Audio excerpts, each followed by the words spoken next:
ধর্ম হতাশ হলো না, সৎ কথা নয়। ভগবান বুঝতে পারবে তাতে অতীতের জ্ঞান, বর্তমান জ্ঞান, অনাগত জ্ঞান দিতে মানুষের ধর্ম হতা হয়।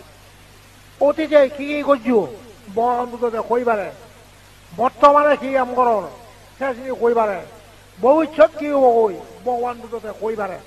তাতে কি এল অতীতের জ্ঞান, বর্তমান জ্ঞান, অনাগত জ্ঞান, এই তিনের কিন্তু ধর্ম দেশনা করলে শ্রদ্ধাবর্তী সগুরিগামী অনাগামী অরহত মার্গ বলে যান। বর্তমান সে দুঃখের নেই কোনি, অতীত জ্ঞান দিয়ে ধর্ম হতা হবাক, বর্তমান জ্ঞান দিয়ে ধর্ম হতা হবাক, ভবিষ্যৎ জ্ঞান দিয়ে ধর্ম হতা হবাক, সে ধর্মকে ক্ষতি পারে হন না বুঝতেও পারে। বর্তমান তুমি কি কাম করো তা বুঝতে খোঁজে দেয়, অতীতে পূর্বজন্মে কি কাম বুঝছো সেটা খোঁজিব দেয়, ভবিষ্যৎ ঠিকই ওবা হই এইটা ভগবান বুঝতে বুঝে এইটাকে খোঁজিলে তাহলে মার্গ বল নির্ভর হয়ে যান। বুঝলি?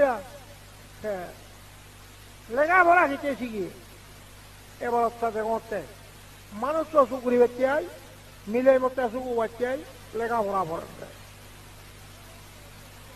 লেখাপড়া না হইলে কি হয়, এম এ বাদ বিএ বাদ বলে মানুষ তো এসব করি পারে, মিলে মতো এসব করি পারে। তাহলে মানুষ তো মিলাই মতো এসব করি পারলে মানুষ তো যুগ পায়, মিলাই মতো যুগ পায়।